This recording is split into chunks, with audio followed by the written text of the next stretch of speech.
Un cilindro macizo recibe una fuerza de aplicación a compresión P y está envuelto en otro cilindro huevo con una holgura lambda entre ambos. ¿Cuál será el valor de P para que los dos cilindros entren en contacto en la parte superior?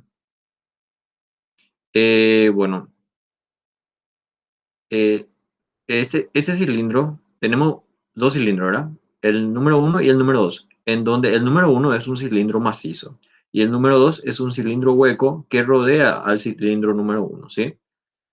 En donde mediante esa fuerza P que se aplica en la parte superior del cilindro uno macizo, va a, eh, tendría que hacer contacto en la parte superior, en esta pequeña holgura que se indica acá en el gráfico, de tal manera a que cumplamos lo que nos pide el ejercicio, que justamente haga contacto en esta parte superior, en esta holgura de acá, ¿sí?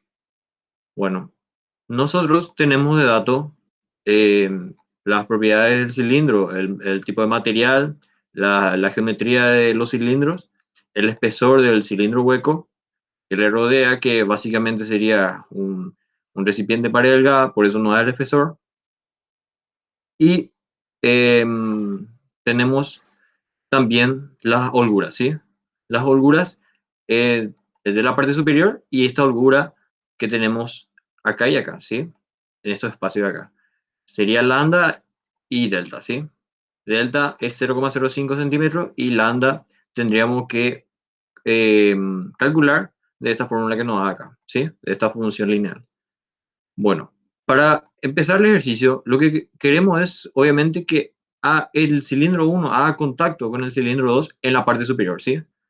Y para eso, lo primero que vamos a hacer es calcular con qué valor de fuerza P el cilindro uno hace contacto con el cilindro 2. Pero no necesariamente ahí termina el ejercicio, porque pueden haber dos casos, que justamente el cilindro uno haga contacto con el cilindro 2, pero que sin que haya un contacto en estas holguras pequeñas de acá que tenemos en el eje X, ¿sí? En esas holguras que tenemos en el eje X, si es que no hace contacto ahí, entonces solamente haría contacto en la parte superior. Esa es una pequeña hipótesis, o sea, la primera hipótesis básicamente. La segunda hipótesis sería que al hacer contacto con el eje Y, ya anteriormente ya hizo contacto con el eje X en estas pequeñas holguras de acá. Esas serían las dos hipótesis. Yo, para jugarme, yo sé que no va a hacer contacto directo primero en la parte superior y después en la parte del eje X. O sea, estas holguras lambda. Yo sé que no va a hacer contacto porque, o si no, ahí terminaría el ejercicio haciendo solamente la primera hipótesis y sería muy fácil. Siempre tendría que hacer contacto primero en el eje X y luego en el eje Y. ¿Por qué?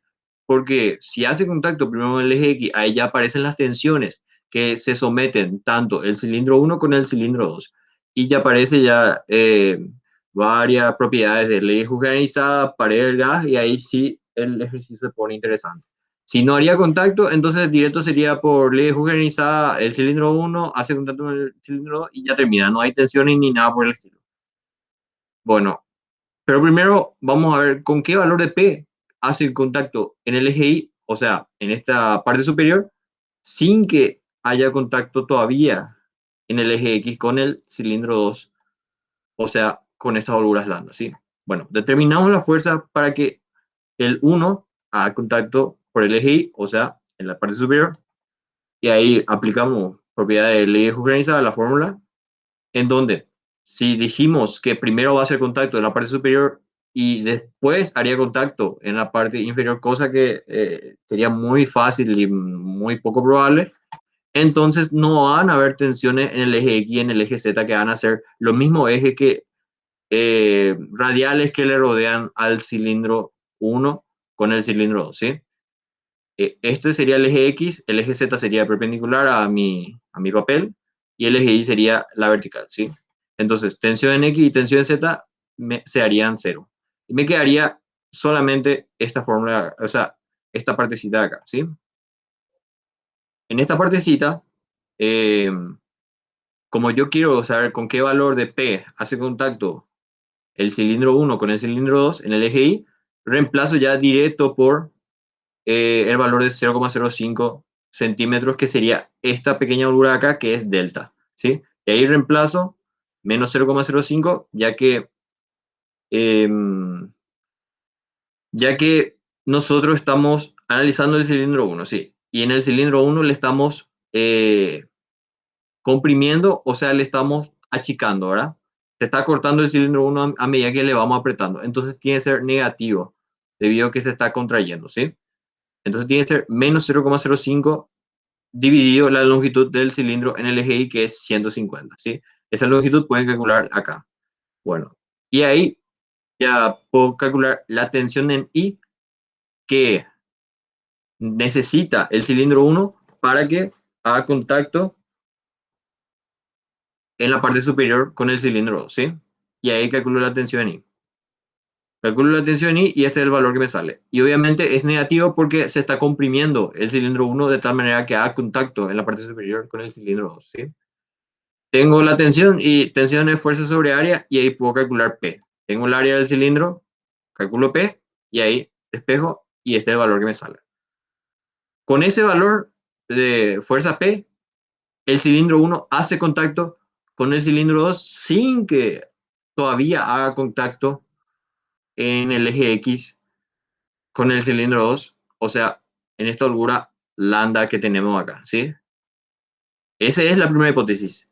Si en realidad ocurriera eso, cosa que vamos a comprobar más tarde, ya sería muy fácil el ejercicio y ahí ya terminaría. No sería el ejercicio, pero no creo porque siempre se complica en todos los ejercicios de mecánica de materiales.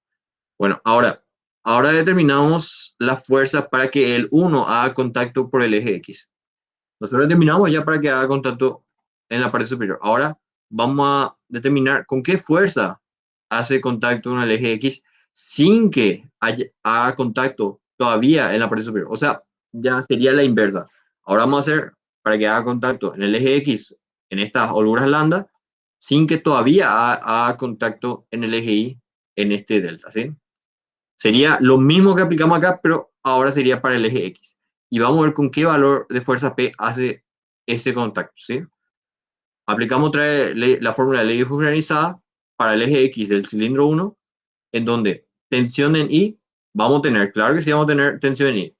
Ya sé que no va a hacer contacto en la parte superior, pero igual en el eje Y se le sigue sometiendo una fuerza P en todo momento al cilindro 1 hasta que haga contacto en la parte donde queramos, ¿sí? La fuerza P sigue siempre. Entonces la tensión I con respecto a la fuerza P continúa. El eje Z, la tensión en Z y la tensión en X, ya sé que voy a hacer que haga contacto en el eje X con el cilindro 2. Pero como yo lo que quiero es que haga contacto así al ras, o sea, no voy a hacer un contacto sin someter a una presión. Directo, si ya toca el cilindro 2, ahí ya hizo contacto. No necesariamente si toca y sobrepasa y se somete a presión, ya hizo contacto. No, hace rato ya hizo contacto cuando llegó a tocar el cilindro 2. Entonces, como estamos tocando al ras, digámosles, con el cilindro 2, entonces la tensión en X y la tensión en Z se hacen cero. Entonces, este y este van a ser cero y esta fórmula de ley generalizada termina así. Termina así. Entonces, como yo quiero que haga contacto en el eje X, el cilindro 1 con el cilindro 2, entonces reemplazo por esta holgura lambda acá, en la deformación unitaria en X, ¿sí? Como es 2 lambda, 2 por 0,001 dividido la longitud en X, que sería el diámetro, que es 50 centímetros. Y ahí reemplazo. Mu tengo, el módulo de elasticidad tengo, y tensión es fuerza sobre área. Reemplazo su fórmula y ahí calculé la fuerza P con el que el cilindro 1 hace contacto con el cilindro 2, ¿sí? Y ahí la tensión, y ahí calculo, yo sé que calculé de tal manera que haga contacto el cilindro 1 con el cilindro 2 sin considerar que hace contacto en la parte superior. Pero ahora voy a ver cuánto se redujo en la parte superior, de tal manera que si es cierto lo que yo dije. Calculé la fórmula de ley organizada en la parte superior en Y, que sería, acuérdense que tensión X y tensión Z no tenemos y solamente sería tensión Y dividido mol elasticidad. La tensión Y calculé acá y me quedó esto. O sea, cuando hizo contacto con el eje X, esto es lo que se redujo en la parte superior, menos 0,024. Pero la holgura de la parte superior es 0,05. O sea, no llegó a hacer contacto, pero sí se redujo un poquito, que sería este valor, ¿sí? Bueno, ¿qué podemos concluir con estas dos fuerzas P que calculamos? Esta fuerza P es mucho mayor que esta fuerza P, que sería más o menos casi, o sea, sería más del doble por el estilo, ¿verdad? Casi el doble. Bueno, entonces, esta fuerza P es mayor que esta. Entonces, ¿qué quiere decir eso? Que se necesita más fuerza para que haga contacto con el eje Y que la fuerza que haga contacto con el eje X. O sea, yo necesito mucha más fuerza, someterla a mi cilindro 1 de tal manera que haga contacto con el eje Y, pero necesito menos fuerza para someterle a mi cilindro 1 de tal manera que haga contacto con el eje X. Entonces, ¿dónde hace contacto primero? ¿En el eje Y o en el eje X? Obviamente en el eje X. ¿Por qué? Porque yo necesito menos fuerza de tal manera que haga contacto con el eje X. O sea, supongamos que tomamos esta fuerza, ¿verdad? Con esa fuerza hace contacto en el eje Y, ¿verdad? Pero ¿qué pasa? Esta fuerza ya sobrepasó hace rato a esta fuerza. Entonces quiere decir que hace rato ya hizo contacto con el eje X antes de que haga contacto con el eje Y. Entonces, esta fuerza es la que predomina y primeramente hace contacto con el eje X y luego hace contacto con el eje Y. ¿Me entienden? Entonces, con esta fuerza, ya si tengo ya esta fuerza, ya hago contacto con el eje X, entonces el eje X es el primer eje que hace contacto. Entonces logra hacer contacto con el eje X y el eje Z, que son lo mismo, primero con una fuerza de tanto, ¿sí? Bueno, una de ellas que ya determinamos con cuál hace contacto primero, que sería muy, o sea, era obvio luego porque si hacía el contacto con el eje Y primero, hasta acá no vaya a terminar nuestro ejercicio y ya terminaba el video, pero como primero hace contacto con el eje X, entonces ahí se complica porque, ¿qué pasa? Hace contacto primero con el eje X y ahí ya se somete a presión tanto el cilindro 1 con el cilindro 2 y ahí ya aparece propiedad de la eje organizada, pared delgada y todas esas cosas, ¿sí? Y después de que pase todo eso, ahí recién hace contacto con el eje Y. ¿Entiendes lo que le digo? Bueno, entonces, calculamos la fuerza P para hacer contacto por el eje Y. Sí, genial. Ahora vamos a calcular la fuerza P para hacer contacto con el eje Y, pero ahí ya vamos, ahora ya vamos a considerar que primero hizo contacto con el eje X. O sea, ya vamos a considerar que habrá tensión en el eje X y en el eje Z, ¿sí? Que sería lo mismo. Bueno, para el cilindro 1, eh, este sería el cilindro 1 y este sería el cilindro 2, que sería un recipiente para delgada. Como le dije, ya va a haber tensión en el eje X y en el eje Z. Esta sería la forma a la que está tensionada, o sea, se le está presionando al cilindro 1 y esto sería la reacción del cilindro 1 con el cilindro 2, ¿sí? Bueno, para el cilindro 1 que estamos analizando acá, escribimos la forma del eje generalizada en el eje Y, de tal manera poder calcular con qué fuerza P hace contacto en la parte superior del eje Y. Entonces, reemplazamos la tensión X y la tensión Z por este valor Q que le llamamos a la tensión que se someten ambos cilindros, ¿sí? Y sería lo mismo para el eje X y para el eje Z. Como es a compresión, entonces meto con signo negativo, ¿sí? La tensión Y es lo que yo quiero calcular, que acá ya reemplazo por su valor de fuerza P. Bueno, o sea, por la fórmula de fuerza sobre área, ¿sí? Este se mantiene acá, fuerza sobre área. Y ahora la deformación unitaria. ¿Por cuál valor yo reemplacé? Acá dice menos 0,026. ¿Por qué yo reemplacé por ese valor? Bueno, yo sé que la holgura que yo quiero que haga contacto es 0,05 centímetros. Pero ¿qué pasa? ¿Se acuerdan que calculamos con cuánto se disminuyó en el eje Y haciendo contacto con el eje X? Se disminuyó este valor. O sea, con esta fuerza ya llegó a disminuirse este valor en el eje Y. Entonces, ¿cuánto me falta para llegar a hacer contacto en el eje Y, el cilindro 1 con el cilindro 2? Y sería esta holgura de acá, en la parte superior, menos esta, esta distancia, ¿sí? 0,024. Entonces queda 0,026 y eso es lo que yo quiero. O sea, eso es lo que yo, o sea, es lo que a mí me falta para que haga contacto en el eje Y, el cilindro 1 con el cilindro 2. Es lo que me falta de esta holgura para que me haga contacto en el eje Y del cilindro 1 con el cilindro 2. ¿Sí? La longitud siempre se mantiene. Y ahí reemplazo y esta es la fórmula que me, o sea, la primera ecuación que me queda de P con respecto a Q. Bueno, eso sería para el cilindro 1. Ahora, para el cilindro 2, que sería un recipiente para el gas, eh, aplicamos la fórmula de recipiente para el gas, sí. Y como es un cilindro, su radio meridional sería infinito. Entonces, esto, y también su tensión meridional, ¿cuánto sería?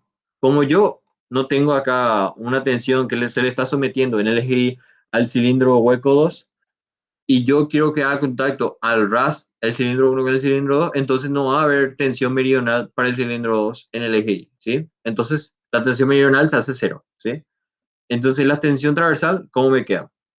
Tensión transversal sobre radio, que sería el radio del cilindro, es igual a, esto se anula, es igual a la sumatoria de presiones. ¿Y cuál es la única presión que se somete al cilindro de pared delgada? Y Q. Sería Q positivo porque se le está empujando, o sea, se está traccionando el cilindro 2, ¿sí? Entonces Q dividido el espesor, que era 1 centímetro. Y ahí me queda 25 Q. Bueno, ahí tengo la tensión transversal del cilindro 2 en función de Q. Y calculamos por ley homogeneizada, le aplicamos al cilindro 2, que sería tensión transversal sobre modo elasticidad menos mu sobre modo elasticidad por tensión meridional, que sería lo mismo que deformación unitaria radial, ¿sí? Bueno, la deformación unitaria radial del cilindro 2 es igual a 25Q sobre E2. Acuérdense que este se hace 0 y este se reemplaza nomás ya acá. Bueno, hasta ahí todo bien. Aplicamos esa propiedad que se enseña muchas veces en teoría, que ambos cilindros se deforman, que están en contacto, o sea, están pegados uno con respecto al otro, se deforman radialmente igual, o sea, de la misma forma se deforman radialmente. El cilindro 1 con el cilindro 2. O sea, la deformación radial de ambos es igual, ¿sí? Entonces, si la deformación radial de ambos es igual, la deformación unitaria radial de ambos también es igual, porque básicamente el espesor, como es muy pequeño, entonces se desprecia y la longitud más o menos se, o sea, se acercan, ¿entienden? Entonces ya se considera malla igual. Esto es una propiedad que se enseña mucho en teoría. Bueno, después eh, la deformación unitaria en X sería igual a la deformación unitaria radial del cilindro 1, que sería igual a la deformación unitaria radial del cilindro 2. La deformación unitaria en X del cilindro 1 es tensión en X del cilindro 1, que sería menos Q dividido mol elasticidad del cilindro 1, menos mu sobre mol elasticidad del cilindro 1 por tensión en Y, que sería fuerza sobre área, menos Q otra vez del cilindro 1, que sería en el eje Z. Y ahí igualamos estas dos expresiones que calculamos acá, ¿sí? Igualamos acá y ahí calculamos una ecuación más de P con respecto a Q. Una ecuación más. Tenemos dos ecuaciones, acá teníamos una, acá tenemos otra, y a ella básicamente dos ecuaciones de incógnita y podemos calcular P. Y ese sería el valor de P para que haga contacto en el eje Y, el cilindro 1. Pero ¿qué pasa? Nosotros calculamos primero el valor de P para que haga contacto en el eje X, siendo que se deformó esto. Ahora calculamos el valor de P para que haga contacto en el eje Y, siendo que se deformó en el eje Y este valor. Tenemos que sumar ahora esos dos valores porque esos dos valores en conjunto forman el contacto del eje Y del cilindro 1 con el cilindro 2, ¿sí? Porque primero calculamos la fuerza P para que haga contacto con el eje X, siendo que se redujo también el eje Y este valor, ¿sí? Y después calculamos, o sea, sería la continuación del ejercicio, el cálculo de la fuerza P para que haga contacto con el eje Y, siendo que ya hizo contacto con el eje X y siendo que solamente le faltaba este valor de acá para llegar al contacto de la parte superior. Entonces sumamos esas dos fuerzas, P, la P inicial, que era que cuando hizo contacto con el eje X, y la P final, que cuando hizo contacto con el eje Y. Y esta es la P final que me queda de resultado. Y ahí termina el ejercicio.